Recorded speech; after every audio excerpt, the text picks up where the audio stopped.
Example 2. Use the remainder theorem to find the remainder when f of x is divided by x minus c. Then use the factor theorem to determine whether x minus c is a factor of f of x.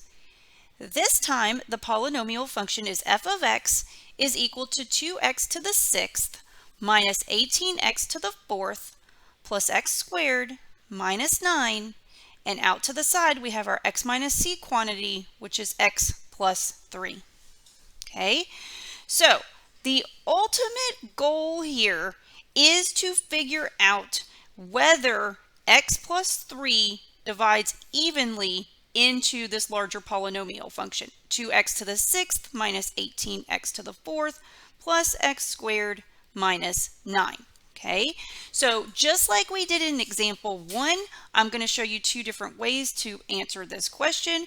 We will first use the remainder theorem and the factor theorem to come up with a conclusion, and then secondly, we'll look at it through the perspective of synthetic division. Okay, all right, so remember what the remainder theorem says. Okay, we need to figure out whether or not there is a zero remainder. If there is a zero remainder, then x plus 3 will divide evenly into f of x, and so then x plus 3 will be a factor of this larger polynomial function. So we've got to figure out what the remainder is if this division were to be performed. Okay, the remainder theorem says you do not have to go through the division process. You need to look at the x minus c. Okay, so remember x minus c here, you're lining that up with x plus 3. Okay, you have to have a minus in the middle, so x plus 3 can be rewritten as x minus a minus 3. So the c value here is going to be negative 3. Okay, the easiest way to get the c value is to just take the x minus c that they give you, which is x plus 3 here, and set it equal to 0 and solve. Okay, so you're going to get x is negative 3, so your c value is going to be negative 3 here. Okay, so what you need to do for the remainder theorem is you need to plug the c value into your polynomial function. Okay, so we need to find f of c. Okay, so that's going to be the same thing as f of negative 3 because the c value is negative 3. So everywhere you see x in the polynomial function, plug in negative 3. We're going to get 2 times negative 3 to the 6th minus 18 times negative 3 to the 4th plus negative 3 squared minus 9. Okay, and now we need to go figure out what that equals. Okay, so we're going to use a calculator to do this. So let me go get my calculator. All right, so if we pull up the calculator, we're going to type it in. So we're going to get, let's see here, 2 times negative 3 to the 6th power minus 18 times negative 3 to the 4th plus negative 3 squared minus 9. Okay, make sure negative 3 is the quantity being raised to the power each time. Okay, so you'll have to use your parentheses correctly. And here you go. Okay, this whole thing amounts to 0. Okay, so this equals 0. The f of c, which is the f of negative 3 value, is equal to 0. Okay, this tells us the remainder. Okay, 0 is the remainder. Okay, so what we can conclude here, okay, is if 2x to the 6th minus 18x to the 4th plus x squared minus 9 is divided by x plus 3, okay, the remainder is 0. Okay, so this means that x plus 3 divides evenly into our polynomial function. Okay, so we can conclude, and I'll write it over here, we can conclude that x plus 3 is a factor of this polynomial function, 2x to the 6th minus 18x to the 4th plus x squared minus 9. Okay, So this is how you could solve the problem using the remainder theorem and the factor theorem. Okay, let's take a look at it by using synthetic division. We will end up with the same result. And now that we actually have something with a zero remainder, you're going to see the advantage of doing this process with synthetic division. Okay, so remember how this works. We've got to set up the synthetic division before we can actually do it. But notice with our polynomial function, we've got some powers of x missing. We start with the 6th power, but we're missing the 5th power, and we're also missing the 3rd power, and we're also missing the 1st power. So we do need to have some zero placeholders here. Okay, so let's take a look at this. Okay, so let me jot down the polynomial function really quick so I don't have to keep referring back to it. So this is 2x to the 6th minus 18x to the 4th. And then we've got x squared minus 9. Okay, here we go. All right, so here's the polynomial function. To set up the synthetic division, okay, the highest power of x is the 6th power. Okay, so there's a 2 in front of x to the 6th. Okay, we're missing x to the 5th, so we need to put a 0. We've got a negative 18 in front of x to the 4th. We're missing x cubed, put a 0. There's a 1 in front of x squared. We're missing just the x power, put a 0, and then the constant is negative 9. Okay, so there's a whole lot of numbers this time. And remember, outside you have to put the c value. Okay, the c value is negative 3.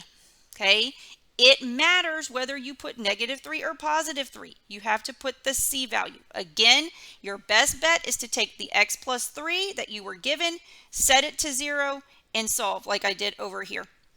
Okay, that's how you figure out your c value. Okay, so this is the setup for synthetic division. All right, so now we can perform it. You're going to bring down the 2, and then you're going to multiply. 2 times negative 3 is negative 6. Add 0 plus negative 6 is negative 6. Multiply. Negative 6 times negative 3 is positive 18. Negative 18 plus positive 18 is 0. And then multiply. 0 times negative 3 is 0. Then add. 0 plus 0 is 0. Then multiply. 0 times negative 3 is 0. Add. 1 plus 0 is 1. Now multiply. 1 times negative 3 is negative 3. Add. 0 plus negative 3 is negative 3. Multiply. Negative 3 times negative 3 is positive 9. Add the last column. Negative 9 plus positive 9 is 0. Okay, boom, you have a 0 remainder. Okay, so we can make the same conclusion here. Okay, so since we have a 0 remainder, I'm going to write it over here. We have a 0 remainder. Okay, so this means that x plus 3 divides evenly into our polynomial function, okay, which is 2x to the 6th minus 18x to the 4th plus x squared minus 9. Okay, so as a result, since x plus 3 divides evenly into this polynomial function, we can conclude that x plus 3 is a factor of this polynomial function. Okay, so here comes the advantage of using synthetic division over the remainder theorem and the factor theorem. Okay, when you get a 0 remainder in the process, okay, we can conclude that x plus 3 is, it's a factor of this larger polynomial. Okay, so what this means is that we can take the original polynomial 2x to the 6th minus 18x to the 4th plus x squared minus 9, and we can write it, hang on, this should be x squared minus 9. We can write this original polynomial as x plus 3 times something, okay? Because it's something times something, okay? We're writing down the factors. The synthetic division, the last row is going to give you the other factor, okay? Now remember, we started with x to the 6th, okay? In the bottom row, this 0, the bottom right-hand corner, is the remainder, okay? So what's going to happen is these other numbers are going to be the coefficients, the numbers in front of the powers of x in the other factor. So since we started with x to the 6th, we're going to go down a power. This is going to be x to the 5th, x to the 4th, x cubed, x squared, x, and then just the constant, okay? So if you so if you write this down, okay, the other factor is going to be 2x to the 5th minus 6x to the 4th plus 0x cubed, so that's going to be 0, plus 0x squared, that's going to be 0, plus x minus 3, okay? So you have broken the original polynomial into two factors, okay? So we're starting the factoring process, okay? When you factor, you have to factor completely. That means you have to keep factoring each piece until it can factor no more. So obviously the x plus 3 wouldn't factor again, but you would restart the process and try to factor this other factor, okay? So this is why it's advantageous to use synthetic division over the remainder theorem and the factor theorem, because you're already, not only can you tell the remainder and figure out whether your divisor is a factor of the polynomial or not, but if it is, if your divisor does divide evenly into the dividend here, then you can already start the factoring process, okay? So that is why I recommend you use synthetic division over the remainder theorem and the factor theorem. We will keep practicing this so you'll get the hang of it. Before we jump to the next thing, I want to mention one thing about synthetic division. Okay, there's a warning here at the bottom. Okay, it's in red to make sure you know that. I've hinted at this already, that in some situations you may have to use long division instead of synthetic division, and here's when. Okay, in order to use synthetic division, the divisor has to be of the form x minus c. Okay, so it's got to be x plus or minus a number. Okay, if you instead were dividing, say we had the same crazy polynomial, we had 2x to the 6th minus 18x to the 4th plus x squared minus 9, and we were trying to divide it by 2x squared plus 1, okay? The divisor does not look like x plus or minus a number, and so you'd have to use long division here instead of synthetic division, okay? So again, in order to use synthetic division, you can only use it if the thing you're dividing by has the format x plus or minus a number. Okay, so that's just a word of warning.